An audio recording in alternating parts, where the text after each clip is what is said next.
രോഗങ്ങളെയൊക്കെ എതിരാലും ദൂരീകരിച്ചിട്ട് സത്യത്തെ എന്നും നിലനിർത്തിയാലും എന്റെ സദാശിവ അങ്ങനെ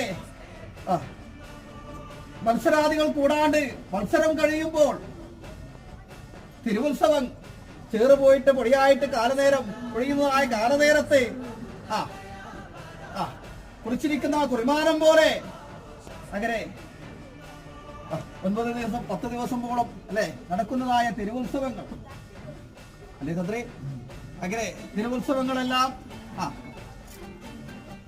ശ്രേഷ്ഠമായിരിക്കുന്ന കരങ്ങളാൽ എന്റെ മടാജ തന്ത്രി അങ്ങനെ മടാജ മഹാലിംഗേശ്വരൻ്റെതായ അനുഗ്രഹത്താൽ മടാജ തന്ത്രിയുടേതായ കരം കൊണ്ട് കർമ്മങ്ങൾ തിരുവുത്സവങ്ങൾ മംഗളമാക്കിയോ അല്ലേ?